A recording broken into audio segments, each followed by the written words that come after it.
Hello students, स्वागत है आपका हमारे चैनल पर। आज हम सीबीएसई क्लास 12 पॉलिटिकल साइंस के चैप्टर नंबर 2 का थर्ड पार्ट लेकर आ गए हैं। इससे पहले हमने ऑलरेडी इस चैप्टर के 2 पार्ट कर रखे हैं, जिसमें हमने 6 टॉपिक्स को कवर किया है। अगर आपने उस वीडियो को नहीं देखा तो पहले जाके उस वीडियो को देख लीजिए, ताकि आपको ये समझ में आ जाए कि हम इस चैप्टर में क्या कर रहे हैं। आज की क्लास में हम इस चैप्टर के नेक्स्ट 3 टॉपिक्स को देखने वाले हैं, जिसमें जो हमारा पहला टॉपिक होगा आज की क्लास का वो होगा कि मिखाइल गोर्बाचेव की नीतियां क्या क्या थी, मींस पॉलिसीज क्या क्या थी गोर्बाचेव की। जो सेकंड टॉपिक हम आज देखेंगे वो देखेंगे कि शॉक थेरेपी क्या था और शॉक थेरेपी के परिणाम मींस कॉन्सिक्वेंसेस क्या क्या थे। साथ में जो हम लास्ट टॉपिक देखेंगे आज की क्लास का वो देखेंगे कि प्रथम खाड़ी युद्ध मींस फर्स्ट गल्फ वॉर क्या था। तो आइए शुरू करते हैं आज की क्लास के पहले टॉपिक से, जिसका नाम है गोर्बाचेव की नीतियां। देखो, गोर्बाचेव का पूरा नाम था मिखाइल गोर्बाचेव और अपने पूरे इतिहास में सोवियत संघ के कई नेता बदले गए और मिखाइल गोर्बाचेव सोवियत संघ के अंतिम नेता थे, क्योंकि गोर्बाचेव के बाद सोवियत संघ खत्म हो गया था। जब गोर्बाचेव ने सोवियत संघ की सत्ता संभाली तो उसके बाद सोवियत संघ खत्म हो गया था, इसलिए मिखाइल गोर्बाचेव को सोवियत संघ के अंतिम नेता के रूप में जाना जाता है। अगर पेपर में आपसे 1 मार्क का क्वेश्चन पूछा जाएगा कि सोवियत संघ के अंतिम नेता कौन थे, तो आप बताओगे मिखाइल गोर्बाचेव। देखो, मिखाइल गोर्बाचेव ने सोवियत संघ की सत्ता संभाली 1985 में और जिस समय उन्होंने सोवियत संघ की सत्ता को अपने हाथ में लिया, उस समय सोवियत संघ की इकोनॉमिक कंडीशन बहुत ज्यादा खराब हो चुकी थी उस समय तक। इतना समझ में आ गया। अब जब मिखाइल गोर्बाचेव आया तो मिखाइल गोर्बाचेव ने देखा कि एक तरफ अमेरिका जो उसका कॉम्पिटिटर था वो बहुत तेजी से ग्रो कर रहा था और दूसरी तरफ जो उसका ग्रुप था यूएसएसआर वो बहुत तेजी से डिक्लाइन कर रहा था। तो मिखाइल गोर्बाचेव ने सोचा ऐसे क्या रीजन है जिसकी वजह से हम तो नीचे जा रहे हैं और यूएसए ऊपर जा रहा है। तो उसने क्या किया, कंपेयर किया अपने आप को यूएसए से, मींस यूएसएसआर को उसने किससे कंपेयर किया, यूएसए से। जब उसने कंपेयर किया यूएसए से तो उसने 2 चीज नोटिस की। क्या कि एक तो वहां पर क्या है, लोकतंत्र है, डेमोक्रेसी है, जो यूएसएसआर में नहीं थी। और दूसरी चीज उसने क्या देखा कि वहां पर पूंजीवाद है और पूंजीवाद का लाभ किसको मिल रहा है, अमेरिका को मिल रहा है। मींस वहां पे कैपिटलिज्म है जो अमेरिका को हेल्प कर रहा है उसको ग्रो करने में, जबकि यूएसएसआर में क्या था, सोशलिज्म, समाजवाद। जब उसने देखा कि यूएसए में ये चीज है तो गोर्बाचेव ने डिसाइड किया कि ये चीज हम भी हमारे देश में लेकर आएंगे। और इसके बाद गोर्बाचेव ने सोवियत संघ में 2 बहुत बड़े चेंजेस कर दिए। कौन कौन से 2 चेंज किए उसने? जो सबसे पहला चेंज किया वो किया ग्लासनोस्ट के नाम से। ग्लासनोस्ट, जिसको हम बोलते हैं खुलापन। खुलापन, ये जो उसने पॉलिसी अपनाई, ये जो उसने नीति अपनाई, इसके बाद उस वहां पर किस चीज की स्थापना हो गई, लोकतंत्र की स्थापना हो गई, डेमोक्रेसी स्टैब्लिश हो गई इसके बाद। ठीक है, हमने इससे पहले वाली वीडियो में भी देखा था कि किस तरीके ने जब मिखाइल गोर्बाचेव ने सत्ता संभाली और वहां पे लोकतंत्र की स्थापना हुई, तो जो सोवियत संघ की मेंबर कंट्रीज थी उसने इसका फायदा उठाया और वो सोवियत संघ से अलग हो गए। इसके बाद जो दूसरी पॉलिसी अपनाई, जो दूसरी नीति अपनाई मिखाइल गोर्बाचेव ने, वो अपनाई पेरेस्ट्रोइका के नाम से। पेरेस्ट्रोइका, इंग्लिश और हिंदी दोनों में सेम ही नाम होगा आपका, ये दोनों ग्लासनोस्ट और पेरेस्ट्रोइका। पेरेस्ट्रोइका का मतलब होता है पुनर्रचना। पुनर्रचना मींस दोबारा से रचना करना। अभी तक जो था यूएसएसआर में सोशलिज्म था, लेकिन पेरेस्ट्रोइका जब पॉलिसी अपनाई तो इसके बाद वहां पर पूंजीवाद की स्थापना कर दी गई, कैपिटलिज्म को अडॉप्ट कर लिया गया। और ये क्यों अपनाया गया? ये इसलिए अपनाया गया ताकि ये भी अमेरिका की तरह ही अपना विकास कर सके, अपना डेवलपमेंट कर सके। इतना समझ में आ गया आपको? तो मिखाइल गोर्बाचेव ने कौन कौन सी पॉलिसी अपनाई ये आपको समझ में आ गया, लेकिन इस पॉलिसी का लाभ जो था वो यूएसएसआर को नहीं मिल पाया और यूएसएसआर एंड में टूट ही गया। अब जो है हम इस चैप्टर के नेक्स्ट टॉपिक की तरफ मूव करते हैं, जिसका नाम है शॉक थेरेपी। देखो जो शॉक थेरेपी है ये आपके एग्जाम के पॉइंट ऑफ व्यू से very very very important question हो जाता है। ठीक है, तो आइए देखते हैं शॉक थेरेपी क्या था। मैं आपको बहुत सिंपल तरीके से समझाऊंगा कि शॉक थेरेपी क्या था। देखो यूएसएसआर में क्या था, यूएसएसआर में जो पूरी की पूरी व्यवस्था थी वो किसमें कौन सी व्यवस्था थी वहां पे, समाजवादी मींस सोशलिज्म था वहां पर। लेकिन जब मिखाइल गोर्बाचेव आया, मिखाइल गोर्बाचेव ने एक पॉलिसी अपनाई वहां पर पेरेस्ट्रोइका नाम की, और पेरेस्ट्रोइका जब उसने अपनाया तो उसने पूरी की पूरी इकोनॉमी को चेंज कर दिया। किसमें, पूंजीवाद में। पूंजीवाद में मींस कैपिटलिज्म में, सोशलिज्म से कैपिटलिज्म की तरफ मूव कर दिया पूरी इकोनॉमी को एक ही बार में। देखो अब चेंजेस दो तरीके के होते हैं। एक तो आप स्लोली स्लोली जो है अपने इकोनॉमी को चेंज कर रहे हो, जैसे इंडिया ने किया धीरे धीरे धीरे धीरे करके, चाइना ने किया धीरे धीरे धीरे करके, और एक होता है आप एकदम से पूरी इकोनॉमी को चेंज कर देना, जो यूएसएसआर ने किया। यूएसएसआर देखो समझने की कोशिश करना, जैसे ये है समाजवाद और ये है पूंजीवाद। अभी तक समाजवाद है मींस सोशलिज्म है, उसने क्या किया, अचानक से पूरी की पूरी जो इकोनॉमी थी उसको चेंज कर दी, मींस पूरा का पूरा उसने क्या कर दिया, कैपिटलिज्म कर दिया। इसी चेंज को, इसी परिवर्तन को वर्ल्ड बैंक और आईएमएफ, विश्व बैंक और अंतरराष्ट्रीय मुद्रा कोष ने इसी पॉलिसी को नाम दिया शॉक थेरेपी। किसने, वर्ल्ड बैंक ने और आईएमएफ ने।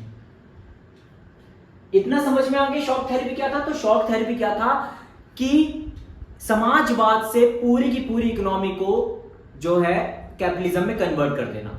और ये किससे रिलेटेड था, ये यूएसएसआर से रिलेटेड है। जब भी आपसे पेपर में पूछा जाएगा शॉक थेरेपी क्या है, तो आपको यही आंसर करना है कि जो पूरी अर्थव्यवस्था थी, जो पूरी इकोनॉमी थी सोवियत संघ की, उसको कन्वर्ट करके कैपिटलिज्म में कन्वर्ट कर दिया गया था। और नाम किसने दिया, वर्ल्ड बैंक ने और आईएमएफ ने। इतना समझ में आ गया। अब जैसे ही शॉक थेरेपी को अपनाया गया, शॉक थेरेपी को अपनाते ही पूरी सोवियत अर्थव्यवस्था लड़खड़ा गई। इसके क्या क्या चेंजेस हुए अब हम देखते हैं कि सोवियत संघ के विघटन के परिणाम क्या थे। मैंने इससे पहले भी आपको समझा रखा है कि जहां पर भी परिणाम आएगा वहां पर आपको क्या लिखने हैं, चेंजेस। ठीक है, तो जब शॉक थेरेपी अपनाई गई तो शॉक थेरेपी का सबसे पहला चेंज क्या हुआ, शॉक थेरेपी का सबसे पहला चेंज हमें देखने को मिला कि जितनी भी बड़ी बड़ी कंपनियां थी, ठीक है, उसको सस्ती सस्ती कीमतों पर बेच दिया गया। किसको, प्राइवेट कंपनीज को। जितनी भी बड़ी कंपनियां थी उसको सस्ती कीमतों पर प्राइवेट कंपनीज को बेच दिया गया। इसलिए इसको कहते हैं विश्व की सबसे बड़ी गैराज से, लार्जेस्ट गैराज से, सबसे बड़ी गैराज से। ठीक है, मतलब जितनी भी बड़ी बड़ी कंपनियां थी उन सभी को सस्ती कीमतों पर, बहुत औने पौने दामों पर प्राइवेट कंपनीज को बेच दिया गया। अब जब सस्ती कीमतों पर प्राइवेट कंपनीज को बेच दिया गया, इससे सोवियत संघ की अर्थव्यवस्था और ज्यादा लड़खड़ा गई, वहां पर मंदी आ गई, जिसके कारण वहां पर जो उसकी मुद्रा थी रूबल, उसमें गिरावट आ गई। अगर हम दूसरे शब्दों में कहें तो महंगाई बढ़ गई। तो दूसरा चेंज हमें क्या देखने को मिला कि रूबल में गिरावट, रूबल में गिरावट। रूबल क्या है, रूबल मुद्रा का नाम है। कहां की मुद्रा, रशिया की मुद्रा, रूस की मुद्रा का नाम है रूबल। क्योंकि जब सस्ती कीमतों पर कंपनीज बेच दी गई तो उससे क्या हुआ, वहां पर मंदी आ गई, और मंदी के कारण क्या हुआ, महंगाई बढ़ गई। महंगाई बढ़ गई, या फिर कह लें कि हमें मुद्रा जो मुद्रा है उसमें गिरावट आ गई, बात एक ही है। तो दूसरा रीजन दूसरा आपको परिणाम समझ में आ गया। तीसरा परिणाम या फिर तीसरा चेंज बोल लो, वो क्या था कि बैंक दिवालिये हो गए। बैंक दिवालिये हो गए। दिवालिये का मतलब क्या होता है, बैंक करप्ट हो गया, बिल्कुल बैंक खाली हो गया था। क्यों खाली हो गया, क्योंकि मंदी बढ़ गई, पैसे की जो है वैल्यू कमजोर हो गई, मतलब पैसे की वैल्यू कम हो गई, जिसकी वजह से लोग जो है अपनी सेविंग्स निकालने लग गए बैंक से और वही खर्चा करने लग गए। इसी वजह से क्या हुआ, इसी वजह से पूरे बैंक जो हो गए थे वहां पर सब खाली हो गए थे। और जो चौथा चेंज हमें देखने को मिला शॉक थेरेपी के कारण, वो था कि वहां पर अब समाजवादी जो कार्य होते थे, समाज कल्याण के जो कार्य होते थे, वो बंद हो गए, क्योंकि अब सारी की सारी पावर जो थी वो प्राइवेट कंपनीज के हाथ में आ गई थी, और प्राइवेट कंपनी हमेशा अपने लाभ के लिए काम करती है, ना कि सोशल वेलफेयर के लिए। इतना समझ में आ गया। तो शॉक थेरेपी क्या था वो समझ में आ गया। और शॉक थेरेपी के आने के बाद कई सारे चेंजेस देखने को मिले, जैसे जो जितनी भी बड़ी बड़ी कंपनीज थी उसको जो है सस्ती कीमतों पर बेच दिया गया, और जब उसको सस्ती कीमतों पर बेचा गया तो वहां पर मंदी आ गई। मंदी आने के कारण जो उसकी मुद्रा थी रूबल, उसमें गिरावट आ गई, वहां पे महंगाई बढ़ गई। महंगाई बढ़ने के कारण जो था लोग अपनी सेविंग्स को बैंक से निकालने लग गए, जिसकी वजह से बैंक जो है पूरी तरह से खाली हो गए, और वहां पर जो सोशल वेलफेयर का जो काम चलता था पहले वो अब बिल्कुल बंद हो गया, क्योंकि अब सारी पावर प्राइवेट कंपनीज के हाथ में आ गई। तो इतना समझ में आ गया आपको कि शॉक थेरेपी क्या थी और शॉक थेरेपी के परिणाम क्या थे। अब हम इस चैप्टर के नेक्स्ट टॉपिक की तरफ मूव करते हैं, जिसका नाम है प्रथम खाड़ी युद्ध, फर्स्ट गल्फ वॉर। लेकिन इसको शुरू करने से पहले मैं आपको बता दूं कि खाड़ी देश किसे कहते हैं। देखो, जब आप अपने वर्ल्ड मैप को खोलोगे तो उसको आप वहां पर आपको एक प्लेस मिलेगा फारस की खाड़ी नाम से। अब फारस की खाड़ी क्या है? एक समुद्री एरिया है, और जिस कंट्री की बाउंड्री इस फारस की खाड़ी से मिलती है उसको हम खाड़ी देश कहते हैं। जैसे कुवैत हो गया, ओमान हो गया, सऊदी अरब हो गया, यूएई हो गया, एटसेट्रा कंट्रीज। इतना समझ में आ गया आपको। अब जो प्रथम खाड़ी युद्ध था वो क्या था उसको देखते हैं हम। तो प्रथम खाड़ी युद्ध क्या था? प्रथम खाड़ी युद्ध, जिसको हम इंग्लिश में बोलते हैं फर्स्ट गल्फ वॉर। देखो, ये कहानी है 1990 की। कब? 1990 की। क्या हुआ था 1990 में? 1990 में हुआ था इराक ने कुवैत पर आक्रमण किया और उसके ऊपर अपना कब्जा कर लिया, उसको अपने कंट्रोल में ले लिया, सारी पावर कुवैत की अपने हाथ में ले ली। अब ये चीज कौन देख रहा था? ये चीज देख रहा था यूएनओ, यूनाइटेड नेशन ऑर्गेनाइजेशन। उस समय यूएनओ में अमेरिका का दबदबा बहुत ज्यादा था। तो यूएनओ ने क्या किया? यूएनओ ने इराक को धमकी दी। क्या धमकी दी? कि आप जो है कुवैत पर से अपना कब्जा हटा लो और कुवैत को स्वतंत्र कर दो, नहीं तो फिर हम जो है अपनी सेना आपके पास भेजेंगे और आपको फिर मजबूरन पीछे हटना पड़ेगा। उस समय इराक के राष्ट्रपति थे सद्दाम हुसैन। सद्दाम हुसैन को लगा कि ये जो धमकी दे रहा है यूएनओ वो खोखली धमकी है। क्यों? ऐसा क्यों लगा उसको? देखो, यूएनओ बना था 1945 में और घटना है 1990 की। इस बीच में कभी भी ऐसा नहीं हुआ था कि यूएनओ ने हथियारों का प्रयोग किया हो या फिर शक्ति का प्रयोग किया हो। इसलिए सद्दाम हुसैन को ऐसा लग रहा था कि ये जो धमकी दे रहा है वो खोखली है, वो कुछ नहीं कर पाएगा यूएनओ। लेकिन ऐसा था नहीं। यूएनओ ने क्या किया? इराक जो है वो माना नहीं। मतलब सद्दाम हुसैन ने बोला कि भाई हम अपनी सेना नहीं हटाएंगे, आपसे जो बन पड़ता है कर लो। तो यूएनओ ने क्या किया?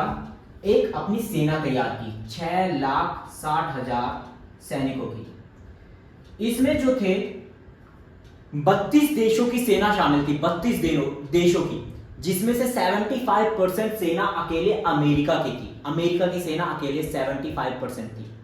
और इस सेना का नेतृत्व कर कौन रहा था? General Norman स्वाजकॉर्फ।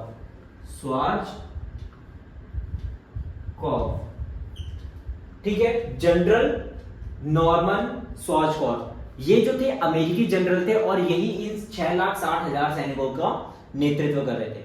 इन्होंने क्या किया? इराक पर आक्रमण कर दिया और बहुत आसानी से इराक को हरा भी दिया। और जो सद्दाम हुसैन थे, उसके राष्ट्रपति जो थे, इराक के राष्ट्रपति, उसको अपने कब्जे में ले लिया। इसी वॉर को हम बोलते हैं प्रथम खाड़ी युद्ध। इसी युद्ध को हम बोलते हैं प्रथम खाड़ी युद्ध। प्रथम खाड़ी युद्ध को एक और नाम से जाना जाता है, उसको बोलते हैं हम ऑपरेशन डेजर्ट स्टॉर्म। तो आपके पेपर में अगर प्रथम खाड़ी युद्ध करके क्वेश्चन आ जाए या फिर ऑपरेशन डेजर्ट स्टॉर्म करके क्वेश्चन आ जाए, आपको आंसर यही लिखना है। इतना समझ में आ गया? ये जो वॉर हुई थी इसको लाइव टेलीकास्ट किया गया था, इसलिए इसको वीडियो गेम वॉर भी कहा जाता है। लाइव टेलीकास्ट हुआ था ये टीवी पर, इसलिए इसको वीडियो गेम वॉर भी कहा जाता है। और इस वॉर में स्मार्ट बॉम्ब्स का भी यूज किया गया था, इसलिए इसको कंप्यूटर वॉर भी कहा जाता है। तो आपको समझ में आ गया होगा कि प्रथम खाड़ी युद्ध किसे कहते हैं। हमने देखा कि किस तरीके से जो है इराक ने कुवैत के ऊपर आक्रमण किया और उसके ऊपर अपना कब्जा कर लिया, जिसके बाद जो है यूएनओ ने इराक को धमकी दी कि वो जो है कुवैत को आजाद कर दे, लेकिन इराक नहीं माना। जिसके बाद जो है यूएनओ ने अपनी सेना का सहारा लिया, उसने 6,60,000 सैनिकों की एक पूरी सेना बनाई और उस सेना को इराक पर आक्रमण करने के लिए भेज दिया। जिसके बाद यूएनओ की जीत हुई और उसने इराक के राष्ट्रपति सद्दाम हुसैन को गिरफ्तार कर लिया और कुवैत को आजाद कर दिया। तो आपको समझ में आ गया कि प्रथम खाड़ी युद्ध क्या था। इसी टॉपिक के साथ में हमारे आज की वीडियो समाप्त होती है। आज हमने इस चैप्टर में 3 टॉपिक को देखे। कौन कौन से 3 टॉपिक थे वो हमारे, जिसमें हमारा पहला जो टॉपिक था वो था गोरबाचेव की नीतियां, गोरबाचेव की पॉलिसीज क्या क्या थी। हमने देखा कि शॉक थेरेपी क्या था और उसके परिणाम क्या क्या देखने को मिले। साथ में हमने जो लास्ट टॉपिक देखा आज की क्लास का वो देखा कि प्रथम खाड़ी युद्ध किसे कहते हैं, फर्स्ट गल्फ वॉर क्या था। तो आज की वीडियो में इतना ही। मिलते हैं नेक्स्ट वीडियो में नए टॉपिक के साथ में, तब तक जुड़े रहिए हमारे चैनल के साथ। Thank you.